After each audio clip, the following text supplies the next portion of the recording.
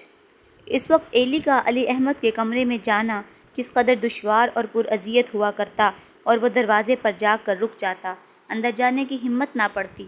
پھر وہ انتظار کرتا کہ ایک بار پھر آواز پڑے تو اندر جائے۔ باہر چلچلاتی دھوپ میں اسے کافی دیر تک کھڑا رہنا پڑتا۔ اندر ربر کی گڑیا نہ جانے کیا کیا تماشے کرتی۔ ان تماشوں میں وہ دونوں بھول جاتے کہ انہوں نے ایلی کو آواز دی تھی۔ ایلی دوسری مرتبہ آواز پڑنے پر وہ ڈرتا ڈرتا اندر داخل ہوتا۔ اکثر دونوں ایک دوسرے صفحہ نمبر 90 سے یوں باتوں میں مشغول ہوتے، ایک دوسرے میں اس حد تک کھوئے ہوتے کہ دیر تک قریب کھڑے ایلی کی طرف ان کی توجہ مبذول نہ ہوتی۔ پھر علی احمد چونک کر کہتے، اوہ تو آ گیا ایلی، وہ میز پر بوتل پڑی ہے، اس میں پانی لے آ، کور کو پیاس لگی ہے۔ ایلی غصے سے تنگ منہ والی بوتل کو دیکھتا، گردن مڑوڑ کر اسے اٹھا لیتا۔ ایلی، کور چلاتی، کنویں سے لانا۔ ایلی کے تن بدن میں آگ لگ جاتی۔ کنویں سے لانا؟ بڑی آئی دھرم والی، چاہے خود روز بھرشٹ ہوتی رہے پر دھرم بھرشٹ نہ ہو۔ اس گھر کا پانی نہ پیے گی، مٹکے کا پانی نہ پیے گی، دھرم بھرشٹ ہوتا ہے۔ لیکن بند کمرے میں خون چوسنے سے دھرم بھرشٹ نہیں ہوتا، مسلمان سے کشتی لڑنے سے دھرم بھرشٹ نہیں ہوتا، ہتھیلی پر 2 روپے رکھوانے سے دھرم بھرشٹ نہیں ہوتا۔ بڑی دھرم والی بنی پھرتی ہے۔ کنویں سے لانا؟ غصے میں وہ بل کھاتا، لیکن بل کھانے کے علاوہ وہ کر ہی کیا سکتا تھا۔ چلچلاتی دھوپ میں چلتا ہوا، غصے کی آگ میں کھولتا ہوا وہ کنویں پر پہنچتا۔ راستے میں وہ بار بار دانت پیس پیس کر بوتل کی گردن مروڑتا، جیسے وہ کور ہو۔ بوتل کی گردن مروڑنے سے اس کی ایک گونا تسلی ہو جاتی تھی۔ بام آباد میں کنویں نہیں تھے جن میں ڈول ڈال کر پانی نکالا جا سکتا، وہاں سب کنویں راہٹ والے تھے۔ چلچلاتی دھوپ میں ایلی کو تنہا رہٹ کو بیل کی طرح کھینچنا پڑتا۔ اول تو اس کے چلانے سے رہٹ کا چکر ہلتا بھی نہ تھا۔ دم لینے کے بعد وہ پھر سے رہٹ کو دھکیلتا اور پھر تھک کر رک جاتا تاکہ تازہ دم ہو کر اسے چلا سکے۔ اور جب چلتا پانی کا اتنا بڑا دھارا بوتل پر گرتا تو بوتل گر کر اوندھی ہو جاتی، اوندھی نہ بھی ہوتی تو بھی پانی ادھر ادھر بہہ جاتا اور بوتل خالی رہ جاتی۔ اس نے کئی بار علی احمد سے کہا تھا کہ کنویں پر بوتل نہیں بھرتی، لیکن کور نے شیشے کی بوتل کے علاوہ کسی اور برتن میں پانی پینے سے انکار کر دیا تھا۔ شیشے کی بوتل میں پانی پینے سے دھرم بھرشٹ نہ ہوتا تھا، اور علی احمد کے گھر میں کور کے نزدیک اور کوئی برتن نہ تھا جس میں دھرم بھرشٹ کیے بغیر پانی پیا جا سکتا ہو۔ علی احمد بیچارے کر بھی کیا سکتے تھے؟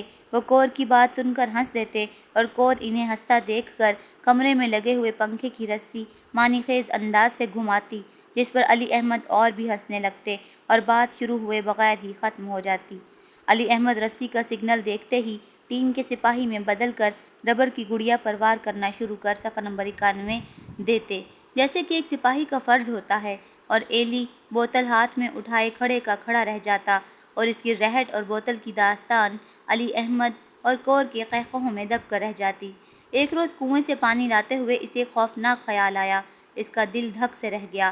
اس نے چاروں طرف دیکھا۔ دوپہر کی کڑکتی دھوپ میں بام آباد کا وہ ریتلا میدان ویران پڑا تھا، دور تک گلیوں میں کوئی نہ تھا۔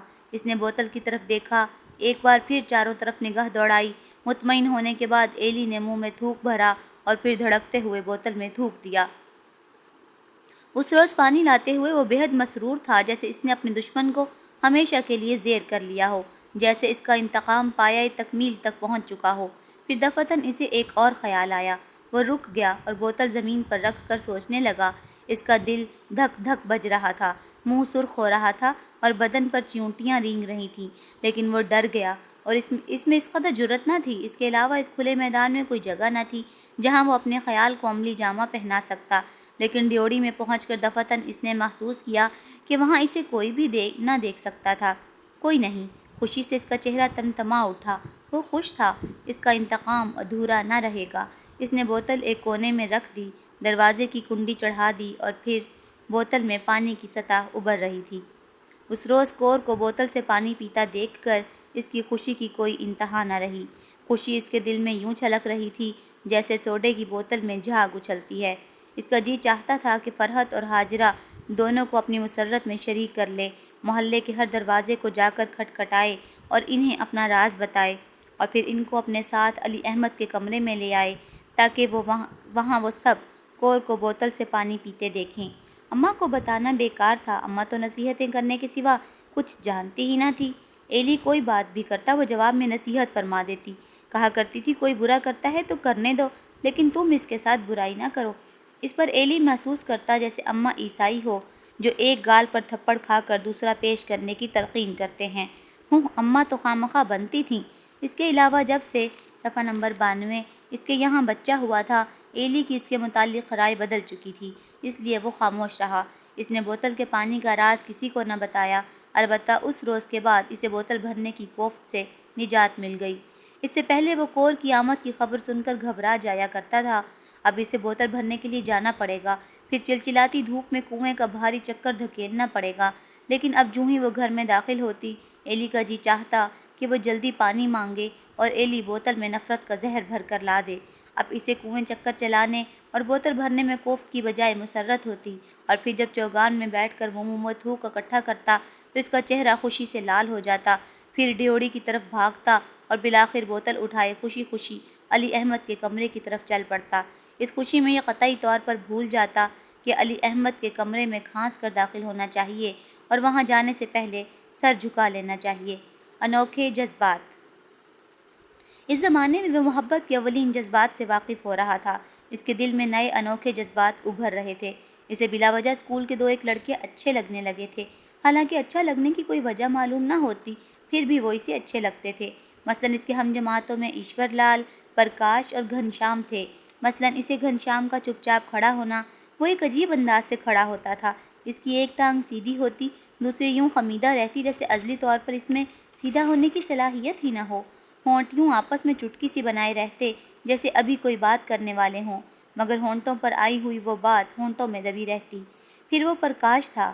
پرکاش کا پھولا پھولا چہرہ اور اس کے رخسار پر وہ سیاہ تل اسے بڑا اچھا معلوم ہوتا تھا، اور ایشور لال کا وہ قہقہا، اس کا بے تکلف انداز، اس کا لمبا سا منہ اور میلے دانت اسے بڑے اچھے لگتے تھے۔ ایلی صبح شام ایشور لال کے ساتھ رہتا تھا اور شوق سے اس کی باتیں سنتا رہتا، حالانکہ ایشور لال کے دانت بڑے بھدے اور زرد تھے اور اس کے منہ سے بو آتی تھی، مگر وہ بو کتنی اچھی لگتی تھی۔ اسے ایشور لال کا بولے جانا، اونچی آواز میں شور مچانا۔ صفحہ نمبر 93 اس کی پھٹی پھٹی آواز سن کر ایلی محسوس کرتا جیسے اس پر ہپنوٹزم کر دیا گیا ہو۔ وہ کیفیت کس قدر پرلذت محسوس ہوتی تھی۔ روز شام کے وقت ایلی اس طرف نکل جاتا جس طرف گھنشام کا گھر تھا، اور گھنٹوں گلیوں اور بازاروں میں اس امید پر آوارہ پھرتا کہ شاید گھنشام کسی کام کے لیے باہر نکلے اور پھر اسے دیکھ کر رک جائے، کھڑا ہو جائے، اسی طرح جس طرح اسکول کے برآمدے میں کھڑا رہتا تھا، ایک ٹانگ سیدھی اور دوسری میں خم، پھر وہ دونوں پاؤں ملا لیتا اور پنجوں کے بل کھڑا ہو کر ایڑیاں اٹھا لیتا اور پھر پنجوں پر جھولنے لگتا۔ ایلی کو یوں لگتا جیسے کوئی ننھا سا فرشتہ فضا میں تیر رہا ہو۔ اس کے ہونٹ کلی سے بنے رہتے تھے، نہ جانے ہونٹ کیوں کلی سے بن جاتے تھے، جیسے اس نے کوئی بڑی شگفتہ بات سنی ہو یا کہنے والا ہو۔ بیٹھے بٹھائے ایلی کے دل میں اضطراب سا پیدا ہو جاتا۔ اس کا جی چاہتا کہ وہ ایشور لال کی باتیں سنے، یا گھنشام کے سامنے کھڑا ہو اور فضا میں کوئی پیارا فرشتہ جھول رہا ہو، یا پرکاش کا گول چہرہ اس کی نگاہوں میں سما جاتا اور وہ بےتاب ہو کر اٹھ بیٹھتا اور باہر گلی میں جا کر ٹہلنے لگتا۔ لیکن گلی میں ٹہلنا بھی تو مشکل ہوا جا رہا تھا۔ وہاں ٹہلتا تو پڑوس والے گھر سے زاہدہ عابدہ کی آوازیں کان میں پڑتیں۔ کس قدر سریلی آوازیں تھیں، دل میں تیر کی طرح چبھ جاتی تھیں اور پھر اندر جا کر ڈولنے لگتیں، جیسے دل میں کوئی فرشتہ پنجوں کے بل کھڑا جھول رہا ہو۔ آوازوں میں کیسا جادو تھا، کیوں؟ شکلیں تو بالکل سیدھی سادی تھیں، رنگ بھی کالا، اور ان میں کچھ بھی تو جاذب نظر نہ تھا، لیکن آوازیں ایلی کو بےتاب کر دیتی تھیں، تیکھی، سریلی اور لوچ دار آوازیں۔ پھر دفعتاً اسے خیال آتا کہ قریب ہی وہ چٹی سفید نرس میز کے مقابل کھڑی آپ ہی آپ شرما رہی ہوگی، جیسے اس کی عادت تھی۔ مسکراتے ہوئے اس کے گالوں میں گڑھے پڑ جاتے تھے، لیکن وہ مسکراتی کیوں تھی؟ مسکرانے کی کوئی وجہ بھی تو معلوم نہ ہوتی تھی۔ زرد رنگ کے مرہموں کے مرتبانوں اور کڑوی دوائیوں کی بوتلوں کے درمیان کھڑے ہو کر مسکرانا ایلی کے لیے یہ عقدہ ناقابل حل تھا۔ پھر اس کی چال کس پھبن سے چلتی تھی، مسکراتی تو جیسے چراغ روشن ہو جایا کرتے، مگر وہ ایلی کو دیکھ کر قطعاً نہ مسکراتی تھی۔ ہاں، اس روز جس روز اماں نے اسے بلایا تھا، جب ان کے گھر ننھا ہوا تھا، اس روز صفحہ نمبر 94 علی احمد بار بار نرس سے باتیں کرتے رہے تھے۔ نرس مسکراتی تھی اور منہ موڑ لیتی تھی، پھر منہ موڑ کر مسکراتی تھی اور علی احمد گھوم کر پھر اس کے سامنے آ کھڑے ہوتے تھے۔ زاہدہ اور عابدہ کے خیال سے بچنے کی کوشش میں ایلی نرس کے خیال میں کھو جاتا، مگر ڈسپینسری کی کھڑکی تک جانے کی اس میں ہمت نہ پڑتی۔ پھر اس کے خیالات کا رخ زاہدہ کے بھائی فرید کی طرف منعطف ہو جاتا۔ کتنا شوق تھا اسے نرس کو دیکھنے کا۔ فرید بھرپور جوان تھا، اس کا جسم کتنا بڑا تھا، موٹے موٹے ہاتھ، پھولی پھولی پنڈلیاں اور بھرے بھرے بازو۔ وہ نرس کے لیے ہر وقت مضطرب رہتا تھا۔ ایلی، وہ اسے گلی میں دیکھ کر رک جاتا۔ ایلی ذرا جانا تو، ہسپتال کی کھڑکی سے جھانکنا، ہے یا چلی گئی؟ خدا کے لیے ابھی جاؤ، یار ہم تو مر گئے، تباہ ہو گئے اس کے لیے۔ اور پھر وہ مضطربانہ گلی میں گھومنے لگتا، بار بار جسم کھجاتا اور ڈسپینسری کی کھڑکی سے نرس اس کی طرف دیکھ کر مسکرا کر منہ موڑ لیتی اور اپنے کام میں لگ جاتی، جیسے کچھ خبر ہی نہ ہو کہ باہر کون کھڑا ہے۔ نرس مسکراتی کیوں تھی؟ مسکرانے کے بعد منہ کیوں موڑ لیتی تھی؟ ایلی کی سمجھ میں نہ آتا تھا۔ پھر وہ ہسپتال کی طرف جاتا، کھڑکی میں سے دھڑکتے دل سے جھانکتا۔ کتنی سفید تھی وہ، چٹی سفید۔ ایلی کو گورا رنگ بےحد پسند تھا، لیکن نرس اس کی طرف دیکھتی بھی نہ تھی۔ مسکراتی بھی تو اسے محسوس ہوتا جیسے وہ مسکراہٹ بالکل روکھی پھیکی ہو۔ نہ جانے ایلی کے روبرو نرس وہ مسکراہٹ کیوں نہ مسکراتی تھی جو وہ فرید کے سامنے مسکرایا کرتی تھی، اور ایلی کو دیکھ کر وہ منہ بھی تو نہ موڑتی تھی۔ اس پر ایلی کو بے حد دکھ ہوتا۔ اس کا جی چاہتا تھا کہ کسی کونے میں جا کر رو دے، چیخیں مار مار کر روئے، مگر رونا بھی تو نہ آتا تھا اسے۔ اس روکھی مسکراہٹ والی نرس سے مایوس ہو کر وہ از سر نو گھنشیام کے خیال کی طرف متوجہ ہو جاتا اور ہسپتال کی کھڑکی کو چھوڑ کر بازار کی طرف چل پڑتا۔ شاید گھنشیام کہیں بازار میں کھڑا ہو، شاید ایشور گلی میں کھیل رہا ہو، یا شاید پرکاش۔ ایلی کے دل میں انوکھی بیداریاں پیدا ہو رہی تھیں۔ جوں جوں اس کے دل میں نئی آرزوئیں تشکیل پائی جاتی، توں اس کے دل میں علی احمد کے کمرے سے نفرت بڑھتی جاتی اور اس کمرے میں جانے والیوں کے خلاف بغض شدید تر ہوتا جاتا اور اماں اور رفیقہ کے متعلق شبہات تقویت پکڑتے جاتے۔ صفحہ نمبر 95۔ اماں تو اب ننھے میں کھو چکی تھیں۔ صبح و شام دن رات وہ ننھے کی دیکھ بھال میں وقت بسر کرتی اور باقی ماندہ وقت باورچی خانے میں گزارتی۔ فرحت بھی ہر وقت ننھے کو کھلانے میں لگی رہتی تھی۔ رفیقہ اسے کھلاتی تو نہ تھی مگر بڑے شوق سے دیکھتی۔ آتے ہی سیدھی ننھے کی طرف جا کر اس کے ہونٹوں پر انگلی رکھ کر کہتی، یہ ننھا بال ہے، یہ مینڈا سائیں ہے، اور پھر باورچی خانے میں بیٹھ کر گھگھرے پر دھاگے سے بوٹیاں بنانے میں مصروف ہو جاتی۔ علی احمد اب بھی سارا دن حساب کتاب لکھنے میں وقت صرف کرتے تھے اور کور بھی مہینے میں صرف 4 مرتبہ آتی تھی۔ اب تو ایلی کو کور میں چندہ دلچسپی نہیں رہی تھی۔ وہ اس کی بوتل میں تھوکنے سے بھی اکتا چکا تھا۔ جب کبھی علی احمد اس سے پانی لانے کو کہتے تو وہ چپکے سے بوتل اٹھا کر باہر نکل آتا اور پھر گھڑے سے پانی بھر لیتا۔ پھر کچھ دیر گلی میں کھیلنے کے بعد بوتل اٹھا کر ابا کے کمرے کی طرف چل پڑتا اور کور سمجھتی کہ وہ پانی کنویں کا ہے۔ کور کو پانی کے بارے میں سوچنے کی فرصت ہی کہاں تھی۔ وہ تو بند کمرے میں ربڑ کی گڑیا کی طرح چین چین کرتی اور جاتے وقت 2 روپوں کے لیے علی احمد سے جھگڑا کرنے میں مصروف ہو جاتی۔ علی احمد کا بھی کور سے دل بھر چکا تھا، کیونکہ اب وہ اس کے آنے پر بھی کام میں لگے رہتے تھے اور اس کے جانے سے پہلے ہی پھر سے لکھنے میں مصروف ہو جاتے۔ نہ جانے ان دنوں وہ کسے چٹھیاں لکھ رہے تھے۔ ہر دوسرے تیسرے دن وہ ایک چٹھی لکھ کر ایلی کو دیتے، لو بھائی اسے لیٹر باکس میں ڈال آؤ۔ پہلی مرتبہ جب ایلی نے لفافے کا پتہ پڑھا تو وہ حیران رہ گیا۔ استانی کے نام چٹھی، اور وہ بھی شام کوٹ والی؟ کیا وہی جس نے شلوار کی جگہ چادر لپیٹ رکھی تھی؟ وہ تو شاید اس بات کو اہمیت نہ دیتا، لیکن گلی میں فرید نے اسے پکڑ لیا۔ ہوں، استانی کو خط جا رہا ہے۔ کون ہے یہ استانی؟ دال میں کچھ کالا ہے دوست۔ اس وقت ایلی نے بھی محسوس کیا کہ دال میں کچھ کالا ہے، لیکن اس کی سمجھ میں نہ آیا کہ دال کون تھی اور کالا کون تھا۔ استانی تو دال نہیں ہو سکتی تھی۔ پھر فرید نے اس کا ہاتھ تھام لیا اور عجیب سی نگاہوں سے اسے دیکھنے لگا۔ ایلی، اس نے معنی خیز نگاہوں سے اسے دیکھا۔ ایلی کے جسم میں جھنجھناہٹ سی دوڑ گئی۔ ایلی، فرید نے اس پر بھرپور نگاہ ڈالی۔ ایلی کی ایڑیاں ہوا میں معلق ہو گئیں اور وہ فضا میں جھولنے لگا جیسے وہ کوئی ننھا فرشتہ ہو۔ وہ محسوس کرنے لگا جیسے وہ خود گھنشیام ہو اور کوئی ایلی اس کی طرف دیکھ رہا ہو۔ اس کے جسم میں چیونٹیاں صفحہ نمبر 96 سی دوڑنے لگیں۔ اس روز ایلی دیر تک آئینے کے سامنے کھڑا رہا، لیکن وہاں ایک بھدے کالے اور بھونڈے لڑکے کے سوا کچھ نہ تھا۔ پھر اس نے باہر جا کر صابن سے منہ دھویا۔ شاید وہ پہلا دن تھا جب اس نے اس شدت سے محسوس کیا تھا کہ وہ بدصورت ہے۔ اس کی سمجھ میں کچھ نہ آتا تھا کہ فرید اسے ایسی نگاہوں سے کیوں دیکھتا تھا۔ نہ جانے وہ ایسی آنکھیں کیوں کر بنا لیا کرتا تھا، اور پھر اس کا ایلی کہہ کر خاموش ہو جانا، جیسے اس کی آواز حلق میں خشک ہو گئی ہو۔ لیکن اس کے اپنے جسم پر چیونٹیاں سی کیوں رینگنے لگتی تھیں؟ وہ چیونٹیاں گدگدی کیوں کرتی تھیں جس سے دل میں کچھ ہوتا تھا؟ عجیب سا احساس تھا وہ۔ انجانے میں ایلی کو فرید سے ڈر لگنا شروع ہو گیا اور اس نے فرید کے گھر کی طرف جانا چھوڑ دیا۔ لیکن کیوں؟ وہ یہ نہ جان سکا۔ اس کے باوجود جب کبھی وہ کپڑے بدلتا یا نیا جوڑا پہنتا تو اسے کوئی نہ کوئی ضروری کام پڑ جاتا اور مجبوراً اسے گلی میں اس سمت کو جانا پڑتا جہاں فرید کا گھر تھا۔ جاتے ہوئے اس کا دل دھک دھک کرنے لگتا۔ ہر آہٹ پر اس کے دل پر عجیب سا دباؤ محسوس ہوتا، جیسے کسی نے اسے پکڑ لیا ہو۔ ایلی! اسے خواہ آوازیں سنائی دیتی اور پھر جسم پر چیونٹیاں رینگنے لگتی۔ گلی میں فرید نہ ملتا تو وہ اطمینان کا سانس لیتا، لیکن دل میں دبی دبی سی خلش کانٹے کی طرح لگی رہتی اور بالآخر مایوس ہو کر گھنشیام کے گھر کی طرف چل پڑتا۔ شاید گھنشیام بازار میں کھڑا ہو۔ اس کی نگاہ تلے گھنشیام آ کھڑا ہوتا، جس کے پاس ہی فرید کھڑا ہنس رہا ہوتا۔ فرید اور گھنشیام اب اس کے ذہن میں لازم و ملزوم ہوئے جا رہے تھے، روز بروز بےتاب ہوا جا رہا تھا۔ بات بات پر اس کا دل دھڑکتا، ایک اضطراب چاروں طرف سے اس پر یورش کر دیتا اور اس اضطراب کے تعاقب میں وہ آوارہ پھرتا۔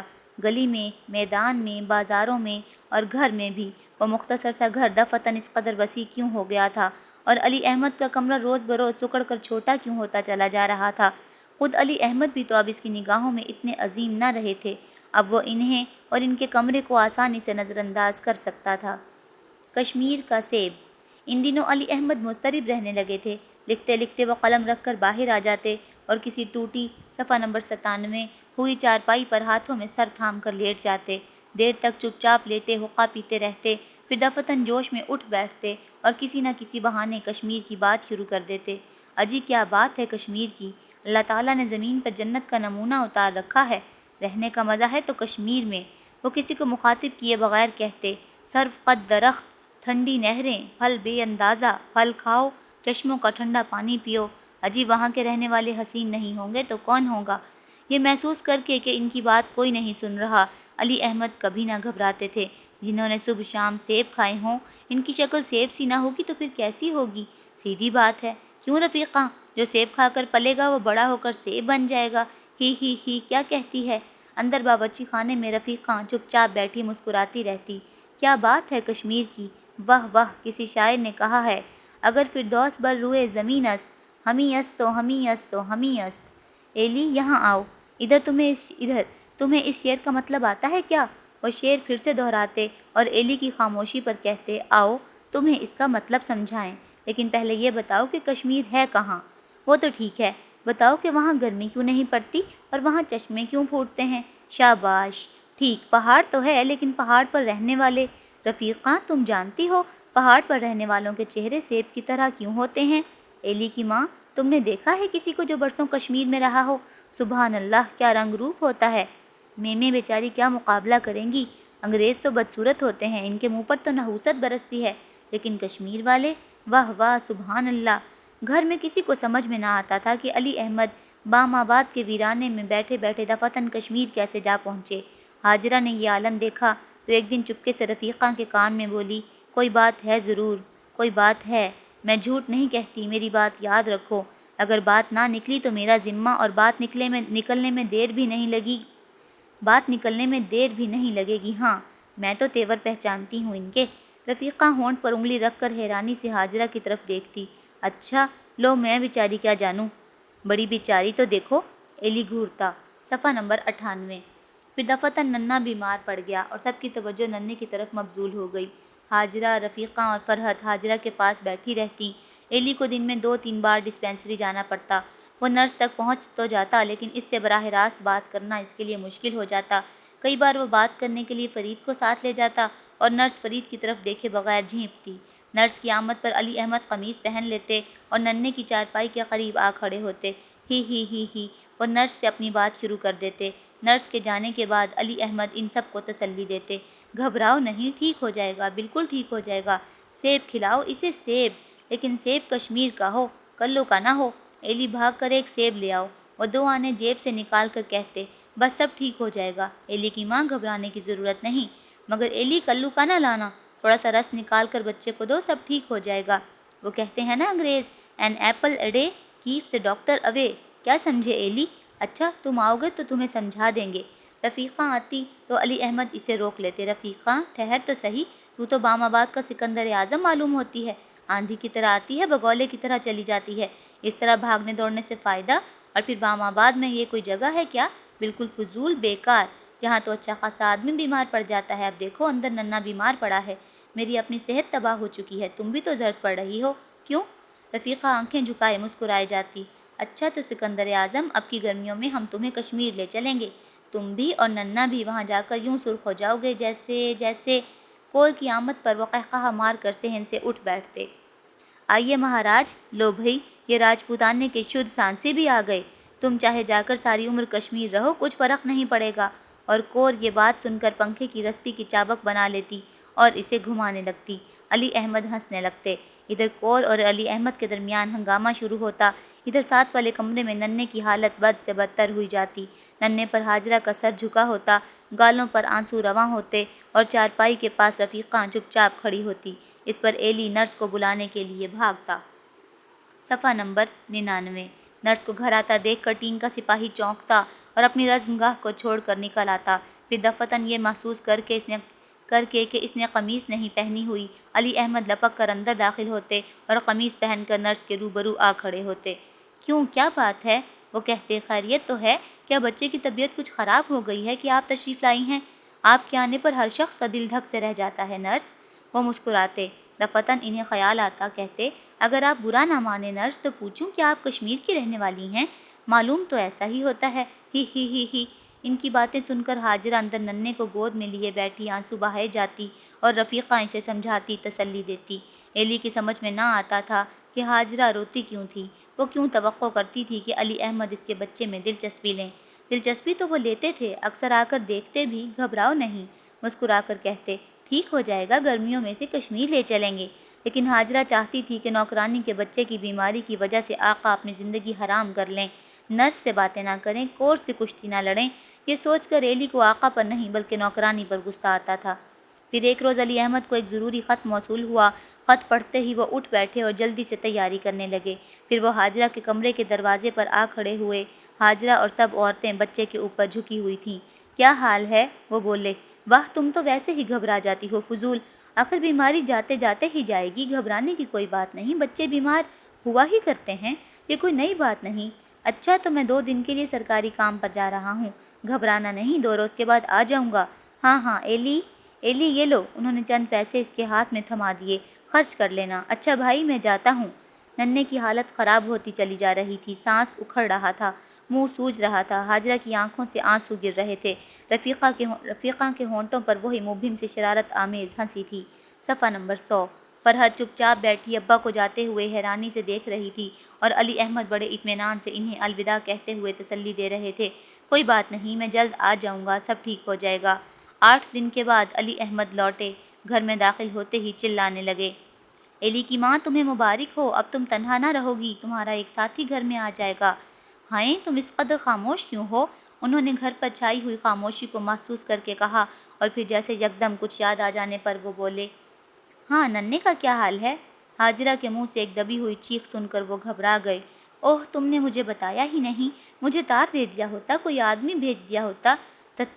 کتنا پیارا بچہ تھا، بے حد افسوس ہے، انہوں نے آہ بھری، مگر اللہ کے کاموں میں کس کو دخل ہو سکتا ہے، صبر کے سوا چارہ نہیں، اس طرح رونے سے کیا ہوتا ہے، رونا دھونا بیکار ہے، بالکل بیکار، قسمت میں یوں ہی لکھا تھا۔ قسمت؟ حاجرہ نے ماتھے پر زور سے ہاتھ مارا اور پھوٹ پھوٹ کر رونے لگی۔ اس شام علی احمد صحن میں بیٹھے باتیں کر رہے تھے۔ وہ اپنی استانی شام کوٹ کی ہے نا، تم جانتی ہو نا؟ نہیں جانتی؟ ہاں ایلی جانتا ہے۔ کیوں ایلی، جب تم میرے ساتھ دورے پر گئے تھے اور اس نے تمہیں مٹھائی کھلائی تھی، یاد ہے نا؟ اس کی لڑکی ہے، 16 سال کی عمر ہوگی، کشمیر میں پرورش پائی ہے، رنگ انار سا ہے، آخر کیوں نہ ہو، جس نے اناج کی جگہ پھلوں پر پرورش پائی ہو، اس کا رنگ انار سا کیوں نہ ہوگا؟ ساری بات طے ہو گئی ہے، تاریخ مقرر ہو چکی ہے، میں نے سوچا تھا ایلی کی ماں اتنے بڑے گھر میں اکیلی رہتی ہے، کوئی تو ساتھی ہونا چاہیے، لو بس اب تیار ہو جاؤ۔ ایلی کی ماں، ہم سب علی پور جا رہے ہیں، ایلی کی دادی نے بلایا ہے، سارا انتظام تمہیں کو کرنا ہوگا۔ ایلی کی ماں، تمہارے سوا گھر میں اور کون ہے؟ ہی ہی ہی، وہ ہنسنے لگے۔ حاجرہ کی آنکھیں بالکل ہی پتھر آ گئیں، رفیقہ مسکرانے لگی اور ایلی علی پور جانے کی خوشی میں ناچنے لگا۔ ایلی کو بھائی کی موت پر چندہ غم نہ ہوا تھا، وہ سمجھتا تھا کہ اچھا ہی ہوا کہ نوکرانی، صفحہ نمبر 101، کے گناہ کا نشان مٹ گیا، اب اسے کوئی یاد دلانے والا نہ تھا کہ وہ آسا ہے۔ علی پور جانے کی خبر سن کر ایلی کی توجہ اپنے ساتھیوں کی طرف مبذول ہو گئی اور وہ یوں بہل گیا جیسے کوئی بچہ کھلونا ملنے پر بہل جاتا ہے۔ 9ویں جماعت کا امتحان ختم ہو چکا تھا، اس لیے علی پور جانے کی خبر اس کے لیے بے حد خوش کن تھی۔ شہبالہ۔ علی پور پہنچتے ہی محلے والوں نے ایلی پر سوالوں کی بوچھاڑ کر ڈالی۔ کیوں ایلی، کیا باپ کی شادی پر آئے ہو؟ کیا کہتا ہے؟ ایلی شہبالہ بنے گا اپنے ابا کا، ہے نا؟ کیوں میاں، تمہاری نظر میں بھی کوئی کشمیر کا سیب ہے؟ ابھی سے چناؤ کر لو میاں، پھر پچھتاؤ گے۔ اے ہے ایلی بیٹے سے مزاق کیوں کرتے ہو؟ وہ کیوں بنے شہبالہ کسی کا؟ اس کے تو دولہا بننے کے دن آ رہے ہیں، بھائی اسے دق نہ کرو۔ کیوں بھائی، اماں کو ڈولی میں بٹھا کر کب لائے گا ایلی؟ ایلی کی سمجھ میں نہ آتا تھا کہ کیا جواب دے۔ ویسے وہ کوشش تو کرتا تھا کہ کوئی چمکیلی بات کرے، لیکن نہ جانے کیوں اسے اس بات پر شرم محسوس ہونے لگتی اور اس کی آواز گلے میں خشک ہو کر رہ جاتی۔ اس پر عورتیں اسے چھیڑتیں۔ لے، لڑکے کی آنکھوں میں آنسو چھلکنے لگے۔ اے ہے، اس کے گلے میں تو آواز خشک ہو گئی۔ نہ بیٹے ایلی، برا نہ مان، اس کا کیا ہے؟ علی احمد تو ہے ہی ایسا، عورتوں کے بغیر اس کا وقت کٹنا مشکل ہے۔ مگر بیٹا، چاہے کوئی آئے کوئی جائے، گھر کا مالک تو ہی ہے اور گھر کی مالکہ تیری ماں ہاجرہ۔ ان آنے جانے والیوں کو کون پوچھتا ہے ماں؟ ادھر علی احمد کے گرد لوگوں نے حلقہ باندھ رکھا تھا۔ کیوں علی احمد، نہ رہ سکا تو نئی شادی کے بغیر؟ شرم نہیں آتی علی احمد؟ یہ کیا تیرے دلہا بننے کا وقت ہے؟ گھر بیٹی جوان ہو چکی ہے، لڑکا 10ویں پاس کر چکا ہے۔ علی احمد، کوئی کشمیر کا سیب ہمیں بھی لا دو۔ صفحہ نمبر 102۔ لیکن علی احمد کے حلق میں آواز خشک نہ ہوتی تھی، نہ ان کا چہرہ زرد پڑتا اور نہ ہی ان کی زبان لڑکھڑاتی، اور وہ سب کو کوئی نہ کوئی جواب دے کر خاموش کر دیتے۔ داروغہ سے کہتے، بھائی داروغہ، کشمیر کے سیب لانے کی چیز نہیں، بھائی وہ تو ڈال سے توڑ کر کھانے کی چیز ہے، ہمت ہے تو ہاتھ بڑھاؤ۔ جانو مائی سے کہتی، لو مائی، اللہ نہ کرے میں کیوں رہوں شادی کے بغیر، مرد ہوں میں، مرد، اور وہ بھی تیرا بیٹا۔ پھر جیواں آ کر چلاتی، علی احمد تیرے تو بال بھی سفید ہو گئے۔ ہاں ماں، وہ جواب دیتے، دل سفید نہیں ہوا، ابھی ایمان کی روشنی سے منور ہے اور اللہ رسول کی سنت کا لحاظ ہے۔ اے ہے علی احمد، جیواں ہنس کر 72 مارتی، تو بھانڈ ہی رہے گا ساری عمر۔ اور علی احمد ہنستے اور جیواں چلاتی اور ان کا گھر قہقہوں سے گونجنے لگتا۔ اس وقت ایلی کو علی احمد سے عقیدت سی محسوس ہونے لگتی۔ ان کی باتیں سن کر وہ ان کے تمام قصور بخش دیتا۔ اس کا جی چاہتا کہ وہ بھی علی احمد کی طرح باتیں کر سکے، لیکن بات کرتے وقت اس کی زبان اٹک جاتی تھی، گلا بیٹھ جاتا، دل کو کچھ ہونے لگتا تھا اور اس کا جی چاہتا تھا کہ بھاگ جائے دور جہاں کوئی نہ ہو۔ علی پور پہنچ کر پہلے تو ہاجرہ بہت روئی تھی، رو رو کر اس نے برا حال کر لیا۔ وہ ننھے کی باتیں کرتے ہوئے آنسو بہاتی رہتی اور پھر ایسا سمجھدار اور متحمل مزاج، رونا تو جانتا ہی نہ تھا وہ۔ ہائے اتنی تکلیف، وہ بیماری لگی اسے کہ توبہ ہے، زہر بات کوئی معمولی بیماری نہیں بہن۔ لیکن اس بچے نے اف تک نہ کی، رویا ہی نہیں، بس حیران نگاہوں سے چاروں طرف دیکھتا رہا کہ میں کہاں آ گیا جہاں میری کسی کو قدر نہیں، جہاں کسی کو میرے دکھ کی خبر نہیں۔ ہاجرہ کے آنسو از سر نو ٹپکنے لگتے اور وہ کچھ دیر کے لیے خاموش ہو جاتی۔ بیماری میں بھی اس کا مسکرانا نہ گیا، یوں مسکراتا جیسے سیانے لوگ مسکراتے ہیں۔ میں روتی تھی اور وہ مسکراتا تھا، بیماری نے اسے ذرا بھی مہلت نہ دی۔ ہاجرہ وہ رو رو کر بچے کی باتیں کرتی رہتی اور پلو سے آنسو پونچھتی رہتی۔ ہاجرہ بار بار علی احمد کی بے حسی کا قصہ بیان کرتی رہی، انہیں اپنے شغل سے کام، کوئی صفحہ نمبر 103، مرے یا جیے ان کی بلا سے، انہیں تو کشمیری سیب کا عشق لگا تھا، کہتے تھے کشمیری پھلوں پر پلی ہے، 10ویں پاس ہے، انگریزی فر بولتی ہے۔ اچھا ہے بہن، ہم بھی اس سے اٹھنا بیٹھنا چلنا پھرنا بات کرنا سیکھیں گے۔ مجھے تو خوشی ہے بہن کہ گھر میں میم آئے گی، سچ کہتی ہوں میرا خدا شاہد ہے بہن، مجھے کلمے کی قسم، مجھے کوئی دکھ نہیں، بس یہی دکھ ہے کہ ننھا تڑپ تڑپ کر مر رہا تھا اور میاں کو کشمیری سیب کی دھن لگی تھی۔ 2 پیسے کی دوا تک نہ منگوائی، نرس دیکھنے آتی تھی تو اس سے ٹھٹھے کیے جاتے تھے۔ توبہ ہے، گھر میں کوئی دم توڑ رہا ہو اور لوگ اپنے حرص و ہوس میں کھوئے ہوئے ہوں۔ کیا زمانہ آیا ہے، مجھے سوکن کا دکھ تو نہیں، اس ننھے پھول سے بچے کا دکھ ہے۔ اور وہ از سر نو رونے لگتی۔ اس وقت ایلی کو محسوس ہوتا کہ ہاجرہ بچے کا نام لے کر نہ جانے کس دکھ کی وجہ سے رو رہی ہے۔ سوکن کا دکھ نہ تھا تو وہ اتنی قسمیں کیوں کھاتی تھی، کلمہ کیوں پڑھتی تھی؟ پہلے تو ہاجرہ ننھے کے لیے روتی رہی اور علی احمد کی بے وفائی کا گلہ کر کے آنسو بہاتی رہی، پھر دفعتاً اس نے محسوس کیا کہ لوگ یہ نہ سمجھ رہے ہوں کہ وہ سوکن کی آمد کی وجہ سے رو رہی ہے اور بیٹے کے بہانے اپنے لٹے ہوئے سہاگ پر آنسو بہا رہی ہے۔ ہاجرہ سب کچھ برداشت کر سکتی تھی، یہ نہیں کہ لوگ اس کی قوت برداشت کا مذاق اڑائیں، اس پر خاوند پسندی کا جرم عائد کریں، اس لیے وہ خاموش ہو گئی اور اٹھ کر علی احمد کے بیاہ کی تیاری میں لگ گئی اور یوں شوق سے انتظامات کرنے لگی جیسے خاوند کی بجائے اس کے بیٹے کی شادی ہو رہی تھی۔ انتظامات پر وہ بات بات پر اعتراض کرتی، نہیں نہیں، یہ تو کچھ بھی نہیں، میں دلہن کو یہ پہننے نہ دوں گی، دلہن کیا کہے گی، سسرال والے کیا سمجھیں گے، اور یہ زیور تو اب پرانا ہو گیا ہے، دلہن کے لیے نئی طرز کی چیز ہونی چاہیے۔ اماں کے اس انہماک اور شوق کو دیکھ کر علی حیران ہوتا تھا، لوگ حیران ہوتے تھے اور حیرانی کا اظہار بھی کرتے تھے۔ ہاجرہ تم کیوں جان مار رہی ہو؟ لو خامخواہ، چھوڑو، کرنے دو آپ ہی سے، تمہیں کیا پڑی ہے؟ ایسا بھی نہیں ہونا چاہیے انسان کو۔ یہ سن کر ہاجرہ کی آنکھ میں چمک سی لہراتی۔ اے ہے بہن، اس میں کیا ہے؟ سوکن آئی ہے تو بے شک آئے، اپنے اپنے نصیب ہیں، جو اللہ نے نصیب میں لکھ دیا۔ بسم اللہ۔